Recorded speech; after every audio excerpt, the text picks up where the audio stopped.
this is an iHeart podcast. Guaranteed human. Support for the show comes from Public, the investing platform for those who take it seriously. On Public, you can build a multi-asset portfolio of stocks, bonds, options, crypto, and now generated assets, which allow you to turn any idea into an investable index with AI. It all starts with your prompt. From renewable energy companies with high free cash flow to semiconductor suppliers growing revenue over 20% year over year, you can literally type any prompt and put the AI to work. It screens thousands of stocks, builds a one-of-a-kind index, and lets you backtest it against the S&P 500.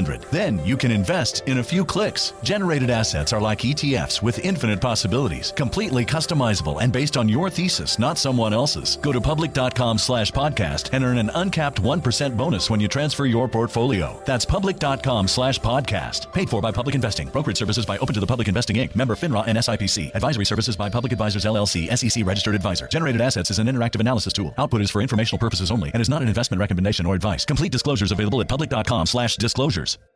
Time for a sofa upgrade? Introducing Anabe Sofas, where designer style meets budget-friendly prices. Anabe brings you the ultimate in furniture innovation with a modular design that allows you to rearrange your space effortlessly. Perfect for both small and large spaces, Anabe is the only machine-washable sofa inside and out. Say goodbye to stains and messes with liquid and stain-resistant fabrics that make cleaning easy. Liquids simply slide right off. Designed for custom comfort, our high-resilience foam lets you choose between a sink-in feel or a supportive memory foam blend. Plus, our pet-friendly, stain-resistant fabrics ensure your sofa stays beautiful for years. Don't compromise quality for price. Visit WashableSofas.com to upgrade your living space today. Sofas start at just $699 with no-risk returns and a 30-day money-back guarantee. Get up to 60% off, plus free shipping and free returns. Shop now at WashableSofas.com.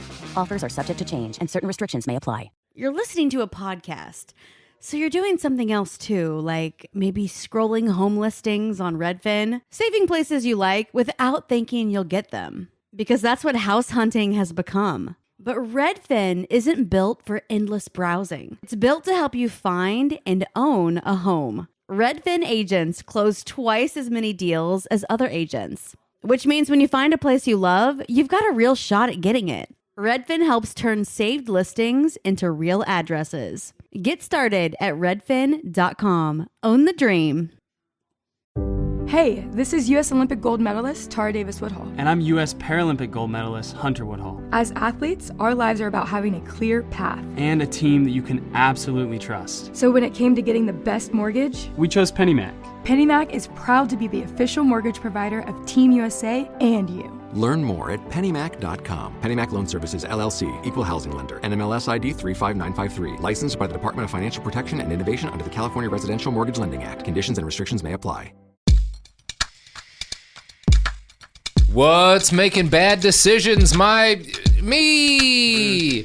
In the interim between the 6th and the 7th chapter, Sophie stole the case of Perrier that I was going to throw, so I had to upgrade to a case of LaCroix, which is roughly twice the size in mass. But before I throw this LaCroix, which will come at the end of our episode, I have a surprise thing that I'm going to throw. I found an open bag of sunflower seeds. Yeah! Did it go everywhere? Nope. God damn it. But now I've got a snack. I was so excited. What? It was sealed pretty tight. Thank you. Sophie signaled that she had hidden the Perrier underneath a pillow. So now I'm going to throw one of these two, but I don't know which yet.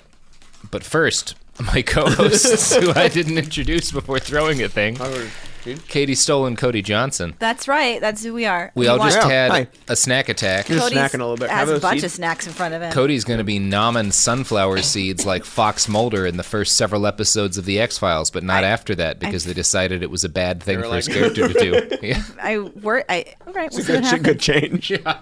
It's not the best thing to eat on...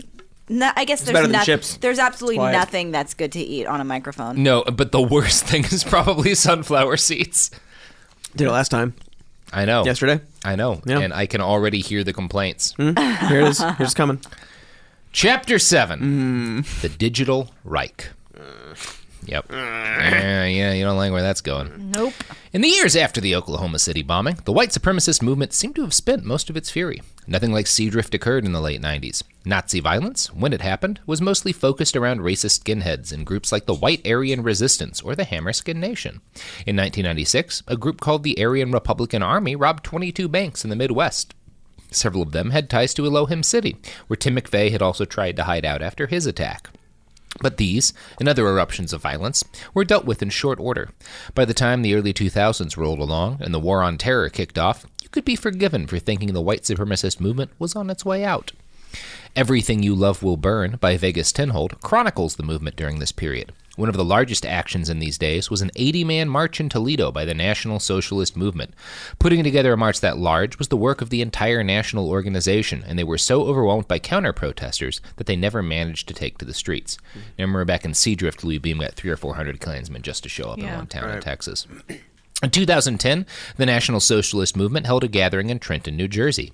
Vegas attended to chronicle the event, and the night before the march, he was present when a group called Anti-Racist Action assaulted the Nazis as they ate dinner in a rented meeting hall. The next day, the National Socialist Movement marched.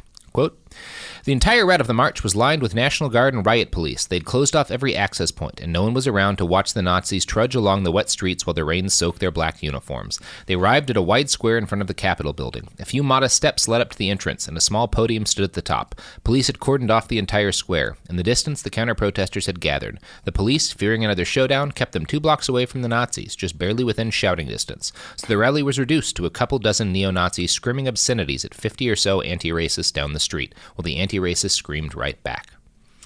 The National Socialist Movement billed itself as direct successors to George Lincoln Rockwell's party. In 5 years, they'd gone from being able to make a nationwide gathering of 80 men down to less than 30. But looking at those numbers does not give a full picture of the American fascist movement during this period. While the ability of old guard fascist groups like the NSM and the Klan to draw numbers had declined, the movement was deep in the process of spreading to a new generation through new means. In the last chapter, I mentioned John Ronson's Them. John's book gives us a look at the movement in the late 1990s from the perspective of individuals like Alex Jones. Mr. Jones first rose to prominence within the fringe right in the mid to late 1990s, and his career illustrates the first stages of what would grow to be known as the alt-right.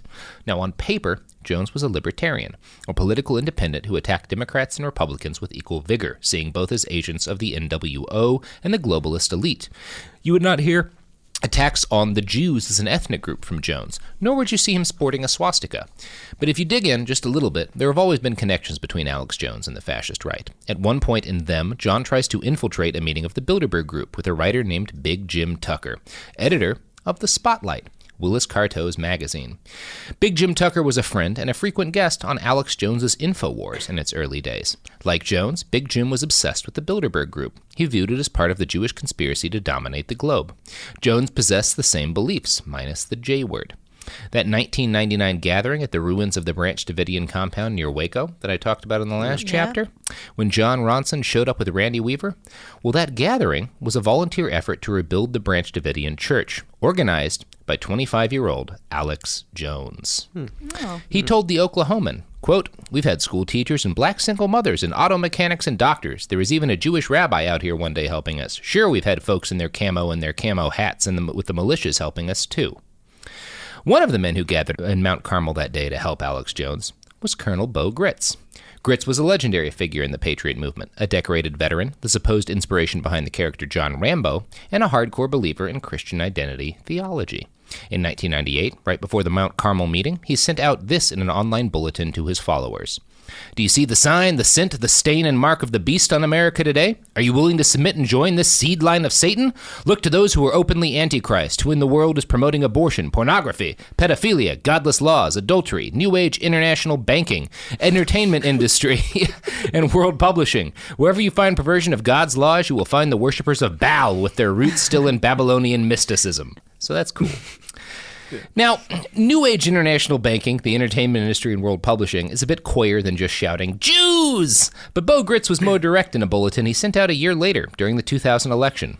"Jews, feminists, sodomites, and other liberal activists may install gore over an apathetic moral majority. If so, runaway abortion, antichrist God, and globalism are certain." The first message was too subtle. Yeah. Now, think about those messages as I read this quote that Alex Jones has related in John Ronson's book Them, which was said during that Mount Carmel meeting. The Bilderbergers, said Alex, are the Roman Senate. It's a pyramid. They're way up there. Below them, you've got the IMF, the World Bank, the United Nations, and then you've got us down here, the cattle, the human resources, and Randy Weaver is way out over there. See? He left. They hate that, so they scared the cattle back in the pen. See? Burn them out. I'm living in a place where black helicopters, 150 miles south of me, are burning buildings, terrorizing people, and I'm the extremist? Who says you're an extremist? I asked. That's Ronson speaking. The Anti-Defamation League, he yelled. The ADL are a bucket of black paint and a brush. They're worse than the Klan. They get massive funding from the globalists. It doesn't matter if your girlfriend's Jewish, your little sister's Korean. Anybody who wants to live free is a racist. The ADL is the scum of the earth. Okay. Alex Jones, 1999. Yeah. Now, he did a good job. Yeah. What he was trying to do. Yeah, he really succeeded. So these are more or less the same beliefs that Alex Jones would spend years broadcasting to millions of listeners around America in the late 90s and early 2000s. Viewed independently, Jones looks like a harmless conspiracy theorist. But placed next to Bo Gritz, we can see him for what he is, a way to ease people into Christian identity-style beliefs that lead, inevitably, to exterminationalist anti-Semitic beliefs. 100%. Mm-hmm. 17 years later, I published a study with the investigative journalism collective Bellingcat on how 75 fascist activists were initially red-pilled to the cause. My research was based on leaked internal conversations where these neo-Nazis, Klansmen, and other extremists discussed their ideological evolution. 6 of them credited Alex Jones with their red-pilling. They even had a name for it. Taking the conspiracy pill. There was an explicit understanding. Oh, good. Yeah, that interest in wacky. Yeah, I love that. That's a brag. Yeah, we call it taking the conspiracy pill. Wild the things these people will brag about. Yeah. Yes. One user wrote, I don't give a fuck if you think it being the secret rulers of the world, are aliens or not, as long as those aliens are Jewish at the end of the day. Yikes. Yeah. Pretty explicit. Ridiculous, obviously. Yeah. For those of us who grew up online in the early aughts, the last 5 years or so have been a continuous dispiriting process of watching outright fascist beliefs bubble up on places like Reddit and 4chan. It seems at times as if the Nazis have literally eaten the internet we all knew and loved as kids. This did not happen by accident. Alex Jones is just one prong of a concerted digital power grab that began before most of us knew the internet existed. In 1984, Louis Beam used money he'd received from Robert Matthews' order to create LibertyNet. Mm-hmm. Yeah, an international network of code word accessed message boards. The goal of LibertyNet was to link the white power movement together. It was used to spread recruitment materials, and its establishment allowed the movement to switch tactics quickly, as was seen after Estes Park. It also included personnel ads and pen pal programs, which could be as innocuous as connecting racists for social purposes, but was also useful in planning crimes. The internet allowed Beam to send racist propaganda into places where it was illegal, like Canada and Germany. After setting up LibertyNet, Beam wrote, Finally, we're all going to be linked together at one point in time. Imagine, if you will, all the great minds of the patriotic Christian movement linked together and joined to one computer. Imagine any patriot in the country being able to call up and access these minds. You are online with the Aryan nation's brain trust. It is here to serve the folk. It has been said that knowledge is power, which it most assuredly is. The computer offers, to those who become proficient in its use, power undreamed of by the rulers of the past. 1984. Yeah. Wow. Yeah. That's like the beginning of the dark web. Yeah, the meme wars go back further than most people would anticipate. That's crazy. The meaning that starts the wars. Yeah. Computers were not cheap in the 1980s. Beam's work required the modern equivalent of tens of thousands of dollars in seed money. A single Apple computer cost $2,000 at the time. Without the order, none of this would have been possible. And while law enforcement was diligent about trying to track down all the rocket launchers and machine guns and explosives bought with the order's ill-gotten gains, they barely seemed to notice the computer equipment that Louis Beam had bought. Yeah, weird about that. Classic underestimation of the internet. Yeah. After all, why would the 1980s FBI care if some Apple IIs wound up gifted to Nazis around the country? Mm-hmm. How could that cause a problem? I don't know. Yeah. By 1995, slightly over a decade later, Nazi efforts online had crystallized into a cohesive and effective digital Reich. Fascists were some of the first people to effectively harness the power of the internet in an organized way. The book Nation and Race, edited by Jeffrey Kaplan and Tor Bjorgo, includes a chapter that delves into the state of the online white power movement at this time. They cite Walter Benjamin, a scholar who wrote an essay about how new technology, like photography, was harnessed by Nazism. Mass movements are usually discerned more clearly by a camera than by the naked eye. A bird's-eye view best captures gatherings of hundreds of thousands, and even though such a view may be accessible to the human eye as it is to the camera, the image received by the eye cannot be enlarged the way a negative is enlarged. While photographs and film best capture the character of the original Nazi movement, its modern descendant is best captured online, and countless conversations and debates across message boards, image boards, YouTube's comments sections, and the like. In the wake of the Oklahoma City bombing, and in response to the effectiveness with which anti-racist street movements like Skinheads Against Racial Prejudice shut down fascist street gatherings, the internet became increasingly central to the development of American fascism. Yeah. You know what's not central to the development of American fascism? I don't know. It's an ad plug. It's the products and services that support this show. Oh. Sophie's that a good ad segue? Sophie's saying I did well. Yeah, I liked it. You guys excited about this can of LaCroix I'm going to throw? Increasingly nervous. Good. Well, increasingly nervous is the right way to feel when products...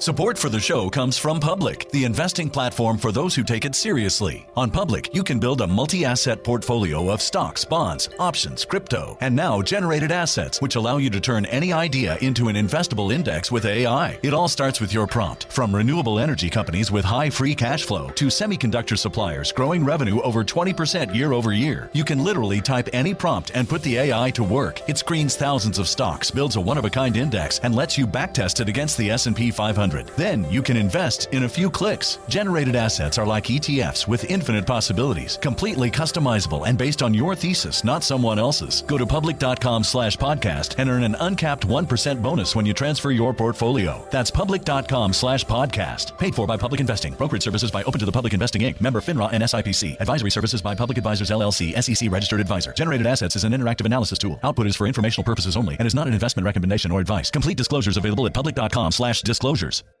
Time for a sofa upgrade? Introducing Anabay Sofas, where designer style meets budget-friendly prices. Anabay brings you the ultimate in furniture innovation with a modular design that allows you to rearrange your space effortlessly. Perfect for both small and large spaces, Anabay is the only machine-washable sofa inside and out. Say goodbye to stains and messes with liquid and stain-resistant fabrics that make cleaning easy. Liquids simply slide right off. Designed for custom comfort, our high-resilience foam lets you choose between a sink-in feel or a supportive memory foam blend. Plus, our pet-friendly, stain-resistant fabrics ensure your sofa stays beautiful for years. Don't compromise quality for price. Visit washablesofas.com to upgrade your living space today. Sofas start at just $699 with no risk returns and a 30-day money-back guarantee. Get up to 60% off, plus free shipping and free returns. Shop now at washablesofas.com. Offers are subject to change and certain restrictions may apply. Hey, this is U.S. Olympic gold medalist Tara Davis-Woodhull. And I'm U.S. Paralympic gold medalist Hunter Woodhull. As athletes, our lives are about having a clear path. And a team that you can absolutely trust. So when it came to getting the best mortgage, we chose PennyMac. PennyMac is proud to be the official mortgage provider of Team USA and you. Learn more at pennymac.com. PennyMac Loan Services, LLC, Equal Housing Lender, NMLS ID 35953. Licensed by the Department of Financial Protection and Innovation under the California Residential Mortgage Lending Act. Conditions and restrictions may apply. Let's talk about modern home shopping. It's sort of become a fun side hobby, right? Scrolling listings at night, dreaming about kitchens you've never seen, or backyards you haven't even stepped foot in, all from the comfort of pretty much anywhere. Redfin knows a lot of people like you want to own, but are stuck in this browsing mode loop. That's where Redfin flips the script. With listings that update within minutes and tours you can book right from the Redfin app, you can see your dream home the moment it appears. Now, liking a listing is easy, but actually landing it, that's where Redfin comes in. Redfin has over 2,200 agents with local expertise. And Redfin agents close twice as many deals as other agents. That means they want to help you win, not just window shop. Redfin is built to help you go from just looking to wait, this could actually be home. So become the newest neighbor on the block. Visit redfin.com to start finding and start owning. That's redfin.com. We're back! We're back! We're back. We are back. In the early 1990s, Milton John Klein Jr. was a 25-year-old studying at St. Cloud University. His school provided him with a free Usenet account, and one of his professors rather accidentally gave him the listing where he came upon alt.skinheads, a neo-Nazi news group. Milton was one of the first young men to become radicalized into fascism through the internet. Klein grew obsessed, spending hours a day writing thousands of newsgroup posts and emails. He became a coordinator for several digitally inclined fascists. Klein graduated in 1995, and shortly thereafter had his first face-to-face encounter with a member of the movement, Lynn Young, William Pierce's secretary. She gave Klein a check for $500, which he used to buy a computer to continue his work now that he was no longer at the university. Klein never again met another Nazi in person, but he continued his activities, and later that year wrote an essay on digital strategy that he posted to the Aryan Crusader Library's website. In it, he wrote that the internet, quote, offers enormous opportunity for the Aryan resistance to disseminate our message to the unaware and the ignorant. It is the only relatively uncensored, free-forum mass medium which we have available. The state cannot yet stop us from advertising our ideas and organizations. Now is the time to grasp the weapon which is the net and wield it skillfully and wisely while you may still do so freely. He was right. Never stop posting. Stop posting. Perfect forum for lone wolves. Yeah. Lone wolves. Mm-hmm. In the mid-1990s, Usenet, an early predecessor to modern forum culture, was where most online discussions occurred. The most critical Nazi destinations had names like alt.nationalism.white, alt.revolution.counter, alt.skinhead, and, as a prelude to 8chan's poll board, alt.politics. This was all very much in line with the ideas that Beam had laid out a decade earlier. But Klein wanted to see his fellow fascists move on from their digital safe spaces and become what he called cyber guerrillas. Quote, he decided they should, quote, take up positions on mainstream groups, except on our groups, avoid the race issue, sidestep it as much as possible. We don't have time to defend our stance on this issue against the comments of hundreds of fools, liars, and degenerates who, spouting the Jewish line, will slaughter our message with half-truth, slander, and the ever-used sophistry. That'll hide that power level. 1995. Klein's writing is particularly fascinating to me for the similarities I see between it and the things I've encountered in my own explorations of modern online Nazi haven 8chan. Near the end of his essay, Klein writes, all of my comrades and I, none of whom have ever met face-to-face, share a unique camaraderie, feeling as though we have been friends for a long time. Selfless cooperation occurs regularly amongst my comrades for a variety of endeavors. This feeling of comradeship is irrespective of national identity or state borders. Yeah. Now, they love the word comrade. You do. They do. Everybody loves the word comrade. Yeah, it's a good word. Now, what Klein expressed there is not so different from what Poway synagogue shooter John Ernest related in the 8chan post he made announcing the start of his rampage. It's been real, dudes. From the bottom of my heart, thank you for everything. Keep up the infographic red pill threads. I've only been lurking for a year and a half. What I've learned here is priceless. It's been an honor. Yeah.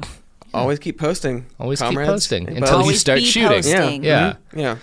So Klein's last line about feeling comradeship across national barriers would prove to be an eerie premonition of the future of the international fascist movement. Because during the late 1990s and early 2000s, the American fascist movement went international in a way it never had been before. Even back in the 30s and 40s, Italian, German, and Spanish fascism were all very different beasts. One side effect of the propaganda that started emanating out of the U.S. as a result of Beam's Liberty Net was that all the world's sundry fascists started getting on the same page. I found a 2002 study by Les Black published in the Journal of Ethnic and Racial Studies. Les interviewed an Irish fascist with the internet handle White Wolf. Quote, during the height of his involvement in the movement, he was spending 5 hours a day online. He lives in an Irish town where there are virtually no visible minorities. He was drawn to the white power movement through a fascination with Nazism. He concluded, mostly Americans are on the net, but there are British, Irish, and lots of others from different countries. The net breaks down the distance. A person who was living on a 2,000-acre farm in Australia and had nobody to talk to about his views suddenly understands that he can link people who would never have met and talk with them, plan with them, learn and teach one another things, help each other. Our Aussie friend, who may be well removed from the rest of his comrades, can nevertheless play a part in forwarding the agenda of a group. Racists love the internet. Yeah, they do. Yeah, they do. People love the internet. People do love the internet. Racists love the internet. Yeah. Well, it's like it's no matter who you are, you can find your group online, and then you have people actively trying to. Yeah, he's saying all the good things of the internet, but not saying the dark things, and use it to do what they do. It's like when you talk about like ISIS recruitment and stuff. Yeah. I've been thinking that this entire book about how it's this upsetting. is like, I keep saying terrorists, but it's like ISIS recruitment. Yeah, it's the same basic strategy. You're going after the same pool of people. 17 years later, a young man who might very well have been the Aussie friend that White Wolf was talking about, Brendan Tarrant, drove to a mosque in Christchurch, New Zealand, and gunned down more than 50 people. Like White Wolf, Brendan was a loner, spending hours a day online, building a sense of rapport with his far-flung digital comrades and fascism before finally deciding to take action. Now, the thing that really shocked me when I started digging into this research was how damned groundbreaking the fascists were in their understanding of what online culture would become and how to manipulate it. I'm going to quote from that book that I quoted from earlier, Nation and Race. Quote, "This arena has spawned its own language and combines previous forms of right-wing organizing with new political strategies. CNG, variously referred to as the Cyber Nationalist Group, Cyber Nazi Group, or Computer Nationalist Group, is the brainchild of activist Jeff Voss. In his article entitled The CNG, An Idea for Online Organization, a complete division of labor is outlined that assigns operatives particular roles within an overall strategy.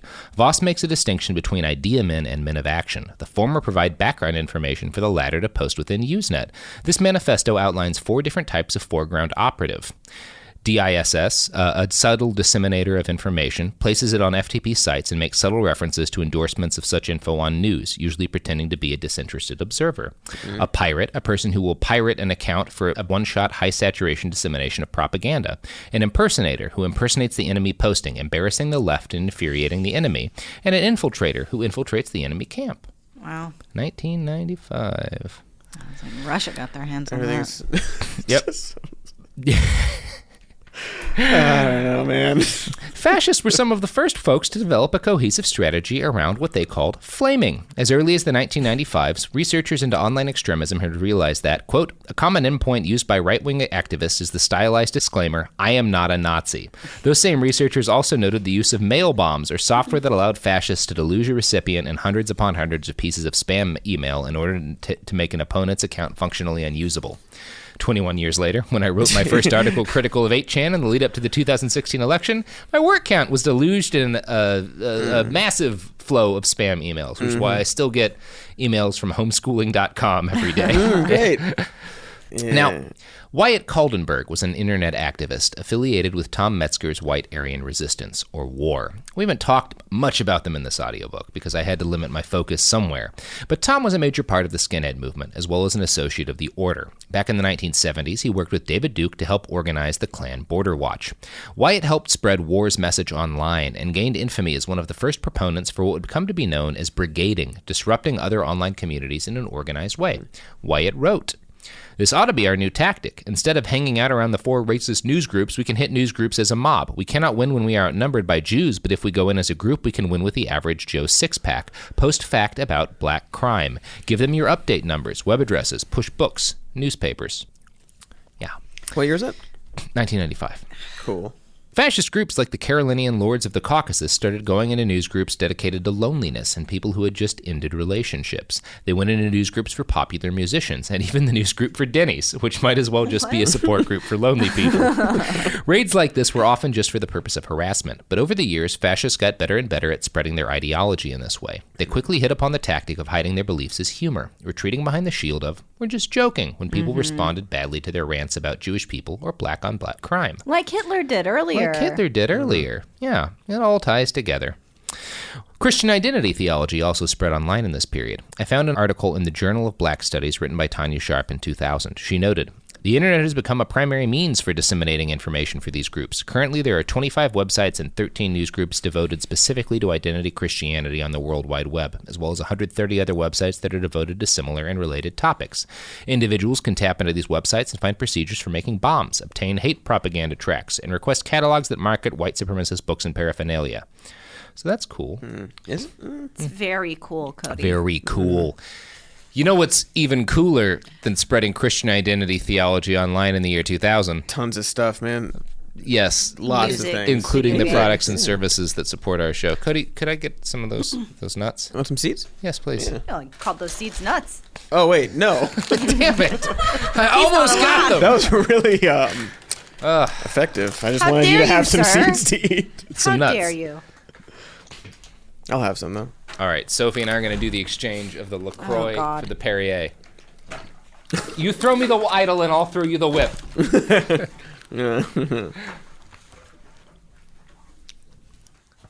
I have the Perrier. I guess it's too soon for me to get up. Okay. That was really good timing. Every time we do this, Zach, our audio man, looks back at me with this baleful look. Of just, what are you doing to the recording? Great idea. You're like lording over. You're like products.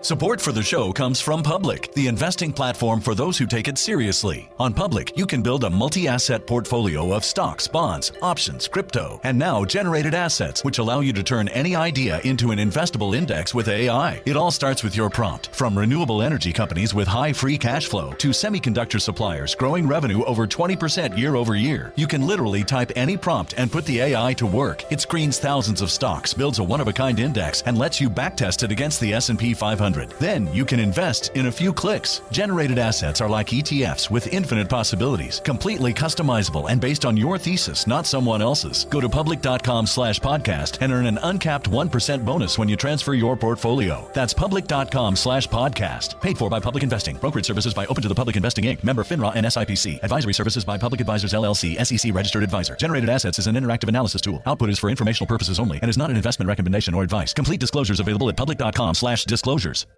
Time for a sofa upgrade? Introducing Anabay Sofas, where designer style meets budget-friendly prices. Anabay brings you the ultimate in furniture innovation with a modular design that allows you to rearrange your space effortlessly. Perfect for both small and large spaces, Anabay is the only machine-washable sofa inside and out. Say goodbye to stains and messes with liquid and stain-resistant fabrics that make cleaning easy. Liquids simply slide right off. Designed for custom comfort, our high-resilience foam lets you choose between a sink-in feel or a supportive memory foam blend. Plus, our pet-friendly, stain-resistant fabrics ensure your sofa stays beautiful for years. Don't compromise quality for price. Visit washablesofas.com to upgrade your living space today. Sofas start at just $699 with no-risk returns and a 30-day money-back guarantee. Get up to 60% off, plus free shipping and free returns. Shop now at washablesofas.com.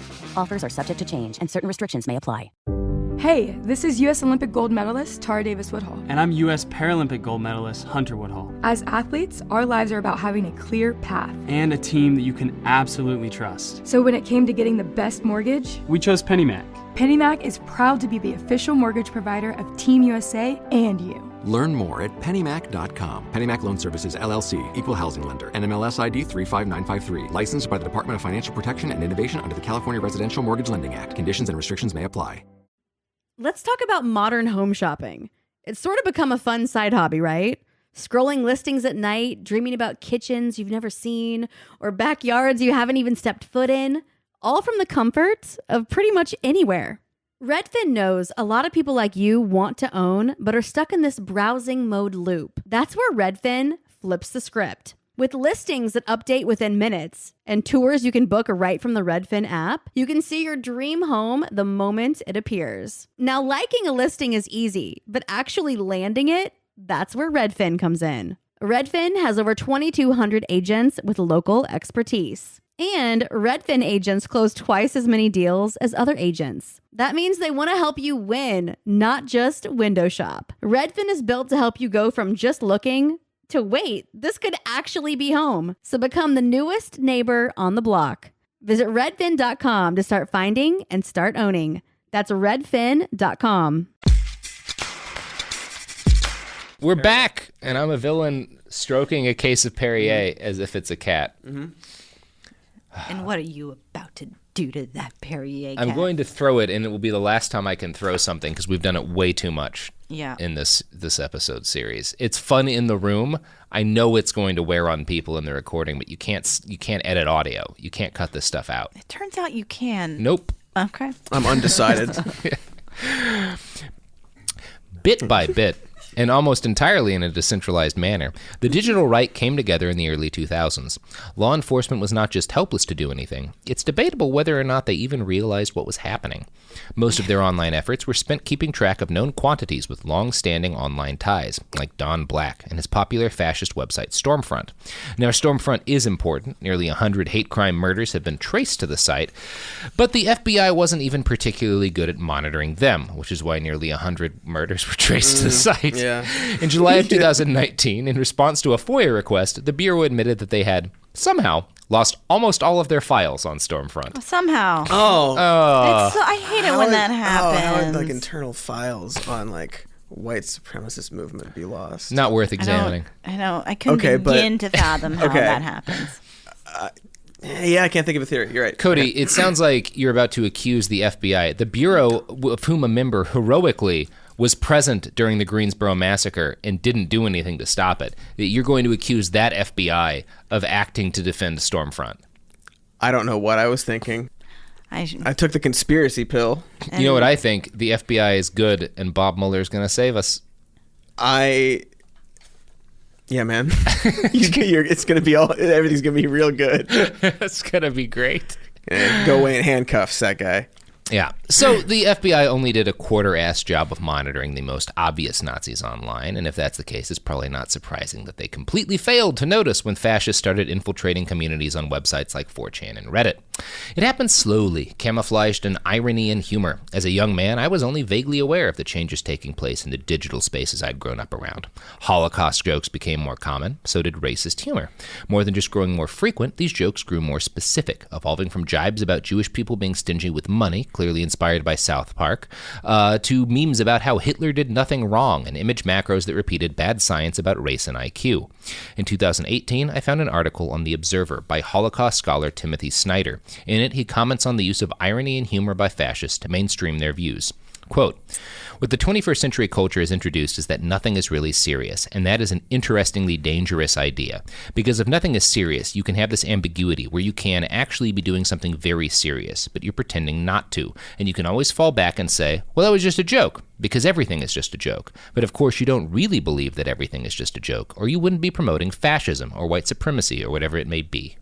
Yeah, that's well said. Yeah, Timothy Snyder knows his fucking shit. There's a Sartre quote that's that too. Yeah. I shouldn't have brought it up because I don't remember it, but it describes that sort of like you say it and then when it's a little too far, you're like, it's a joke, and you challenge them, and then they sort of walk away. Yeah, whether or not you laugh determines whether or not I decide I was joking. Yeah. Just a prank, bro. Just a prank, bro. Don't you have a sense of humor? Yeah. In 2014, things on the internet rather suddenly boiled over into the cultural phenomenon known as Gamergate. On its surface, Gamergate was a reaction to corruption in video games journalism. In reality, it was an eruption of white and male supremacist hatred, an attack on modernity and liberalism by an army of young men who believed they'd been wronged by society. There has not yet been a great deal of research into whether or not there was an organized attempt by the white power movement to co-opt Gamergate, but there is ample evidence that the ideas of that movement quickly made it into popular memes spread by Gamergaters. During my research, I came across a thread on the website Resetera, filled with other confused digital natives trying to figure out just what the fuck had happened with Gamergate. One user posted a series of memes he'd saved during that time. In retrospect, they seem to show a progressive descent into white nationalism. The first is a propaganda poster featuring a cartoon mascot of 4chan's poll board, Polina, advising the Anons of Poll on how to effectively aid the movement. Polina is blonde-haired and blue-eyed. At the top of the poster are the words, "Who is that girl? Blonde-haired, blue eyes, fair skin. Why? It must be Polina." Another meme, from further on the collection, is significantly Nazier. It's based around an old labor movement political cartoon, Pyramid of a Modern Capitalist System, showing laborers on the very bottom being exploited by the classes above them. In the Gamergate adaptation, gamers are the bottom of the pyramid, with games journalists above them, critical theorists, social justice warriors like Anita Sarkeesian above them, cultural Marxist academia above them, and then FAFSA atop, represented by an Illuminati eye symbol. We don't see explicit anti-Semitism in this cartoon, but it is there subtly in the caricatured drawings of Jewish video game critics. It's clear at this point that some white power talking points had started to mutate to better appeal to modern and extremely online youths. Yeah. It's also especially more effective because it's like that dork fantasy shit with the gamers. Yeah. Yeah, and absolutely. Again, we're just joking. Yeah. It's the same like source of resentment too, Yeah, and grievance absolutely. and all that, and stuff they gravitate towards. Look at that. It's the KKK dork loser stuff. Yeah, I know exactly the LARP. And it's especially frustrating because it is clear that there is a connection there, but because it's a lot of image boards like 4chan, it disappears really quickly. Yeah. So there's less record of that time of the sort of the proto what's going on. Yeah. We'll have all these up on our website, behindthebastards.com, and of course, thewaroneveryone.com, which I have not plugged enough in this series because we're just barreling along. Yeah. Eventually, the harassment of video game journalists and critics, most of whom were women, grew severe and illegal enough that 4chan exiled its Gamergaters. Many of them migrated to 8chan, and, over the next several years, they grew more radical and more explicitly fascist, until, eventually, they were openly planning for how to cause a new Holocaust. It's impossible to know how much of the ironic fascist shitposting started off innocently, and how much of it was seeded by white power activists, but we know they were engaging in that behavior purposefully for more than 20 years. And in the years after Gamergate, this work has paid dividends. The true danger of the digital Reich was best expressed by Alex Curtis, the publisher of an extremist neo-Nazi magazine and self-proclaimed lone wolf of hate. In the early 2000s, he wrote of his hope that, quote, some well-placed Aryans will one day cause some serious wreckage. 1,000 Timothy McVeighs would end any semblance of stability in this racially corrupt society. You just got to find enough lone wolves. Yep. Connected by some magic computer thing. Mm-hmm. Some historical echo that won't go away. Yeah.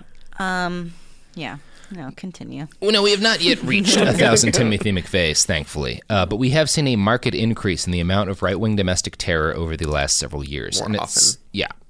And it certainly seems to be driven largely by online radicalization. Robert Bowers, the Tree of Life synagogue shooter, was radicalized in part on Gab, a social network for Nazis. He announced the start of his rampage there. 6 months later, the Poway synagogue shooter announced the start of his rampage on 8chan, as had the Christchurch shooter 6 weeks prior. There are other names in the roll call of internet-inspired fascist violence. The Atomwaffen terrorist group, responsible for 3 murders so far, started off with extremely online Nazis working to form a terror cell in imitation of the book Siege, written by James Mason. We talked briefly about Mason and Siege at the start of this book. He was a student of William Pierce, and Siege might best be understood as a more academic accompanying text to the Turner Diaries. Where the diaries proposes fiction, Siege outlines in strategic depth. Mason advocates for leaderless resistance and lone wolf-style attacks. The lone wolf cannot be detected, cannot be prevented, and seldom can be traced. If I were asked by anyone of my opinion on what to look for or hope for next, I would tell them a wave of killings or assassinations of system bureaucrats by roving gunmen who have their strategy well mapped out in advance and well nigh impossible to stop. Early in 2019, Coast Guard Lieutenant Christopher Hasson was caught planning this exact sort of attack. He had a cache of weapons and ammo and a kill list of journalists and Democratic politicians.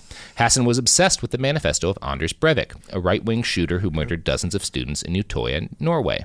We don't know where he first came into contact with that manifesto, but spreading it has been a priority of online fascists for years. In the wake of the Christchurch shooting, fascists have started spreading Brenton Tarrant's manifesto as well. The Poway synagogue shooter cited both manifestos as inspirations for his attack.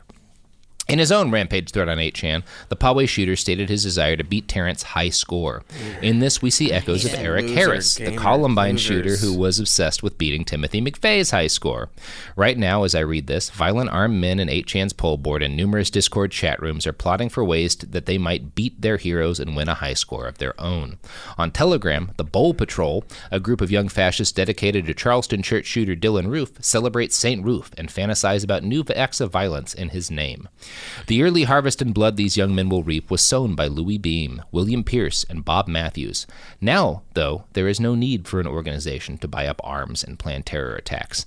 The order proved to be less resilient than the completely decentralized radicalization and killing machine made possible by the advent of the internet. The internet has given the white power movement a steady supply of armed and ready young killers, living cruise missiles who strike unpredictably at targets around the country. Bit by bit, their attacks chisel away at our sense of security, our national stability, and our trust in each other. It took decades, but Louis Beam and his comrades did bring the war home, to all of us and against all of us. The end? Cool. It's a good, Robert, that was an excellent ending chapter. Yeah. Devastating. Yeah, it's just very upsetting.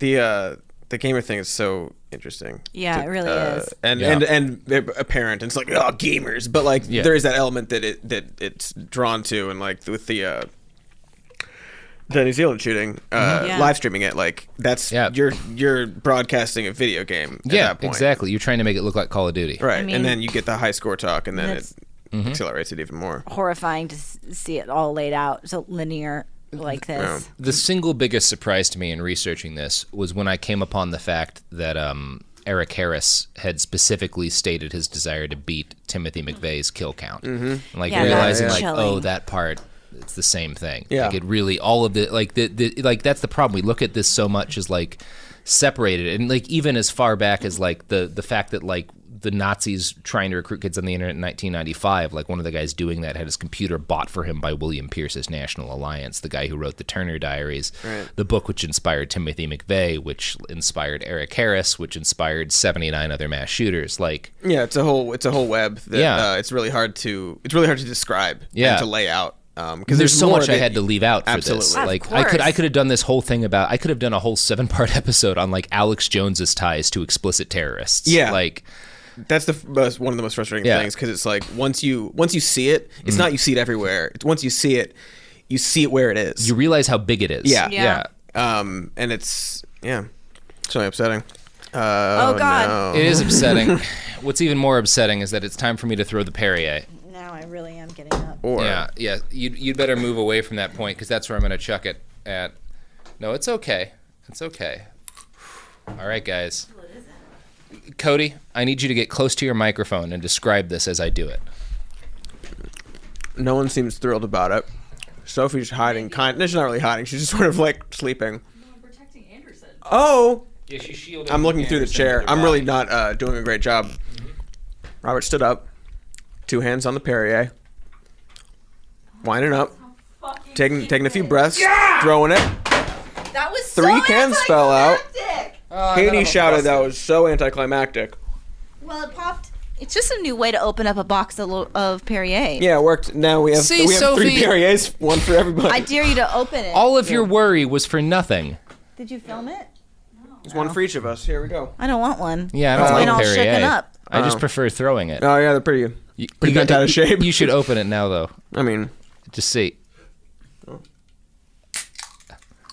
Totally fine. Nothing happened. Complete Absolutely. disappointment. Everything about this has been disappointing, except for you, Robert. It's refreshing. And your work. Well, can I have some sunflower seeds, Cody? You know what? Yeah, in a moment. I'm going to close it real quick.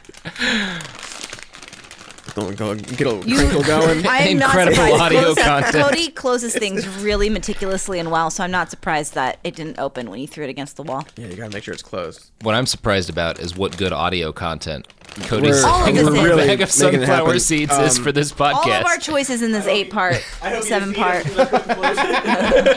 Cody dropped a bunch out of the bag anyway. Just a few there. I got them. Slob. It's fine. Well, guys, you want to plug your pluggables? I don't really want to. I just want everybody to read. I guess you already listened to the book. Give people to read the book. Or listen to the book. It's a topic that everybody should be aware of. I don't know. I'm really glad we did this. Yeah. I'm glad we did this too. Even I wish though we didn't. I hated myself during it. Yeah. Yeah. We didn't smoke earlier, but. I wish we didn't smoke earlier too. But we've all learned things. We take these. We take that with lessons. us. That's a lesson. Just like Louis B. I apologize. Let's not say just like. Nope. Just like Louis B. Okay. That's, I guess, what we learned. So, some more news? Yeah. Even more news? The show's called Some More News, Even More News. You know this. My name's Cody Johnston. Name's Katy Stoll. And it's... My name's BehindTheBastards.com, the website where you can find the sources for this podcast. You can also find it on thewaroneveryone.com. You can buy shirts on tpublic.com by looking for Behind the Bastards. We have a Twitter at @BastardsPod and an Instagram at the same name. Check out Why do you look so disgusted, Sophie? You proud? Oh, yeah, because I remembered to finally. Yeah, you did it all. Well, guys. Time to go online. Yeah! I just threw some seeds at Cody. The episode's done.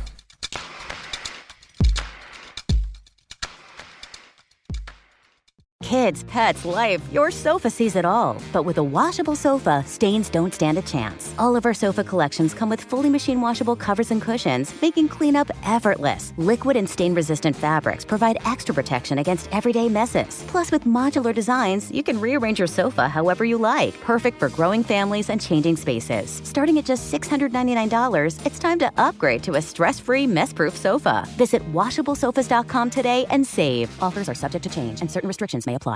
There's a difference between liking a house and actually getting it. Redfin is built to make up that difference and close the gap between finding and owning the home for you. Redfin agents close twice as many deals as other agents. So when you find a home you love, you're not a step behind when it comes to making an offer. That means less watching great homes disappear and more focus on the one you'll call home. Redfin helps turn saved listings into real addresses. Get started at redfin.com. Own the dream. This is Radhi Devlukia from A Really Good Cry. I absolutely love getting outside, whether it's a quick walk or a mindful few steps between meetings, or even a longer run to just clear my head. But the one thing that can really ruin that for me is shoes that just don't feel right. That's why I started wearing Ultra Running. With the Ultra Fit, every step feels comfortable, balanced, and strong, like my feet can finally move freely. What really stood out to me was the roomy toe box. My toes actually now have room to spread out, which makes movement feel more natural and comfortable. And when your feet aren't cramped, you feel more balanced, like every step has a strong, stable foundation. I've noticed that with extra space, my foot muscles get to work building strength, so I can actually move with more confidence. Ultra fits and moves with you no matter your pace or your goals. Beginner or marathon runner, they've really become my go-to for any kind of running or training, and I always feel like my feet can do exactly what they're meant to do. Feel the difference by visiting ultrarunning.com and use my code CRY10 for 10% off. That's ultra, A-L-T-R-A, running.com. Experience Ultra and stay out there. This is Angela Yee from Way Up with Angela Yee. Y'all, Black Girl Vitamins is completely changing the wellness game for us. You know our bodies don't move the same as we get older, and health becomes even more important. BGV, Black Girl Vitamins, is giving us all the supplements we need to stay healthy. I've seen hundreds of ladies online raving about their tasteless collagen powder that made their joint pain practically disappear. I had to try it myself, and y'all, it is the truth. If your body needs help bouncing back, go ahead and check their products out on blackgirlvitamins.co and get 20% off using code Angela Yee. This is an iHeart podcast. Guaranteed human.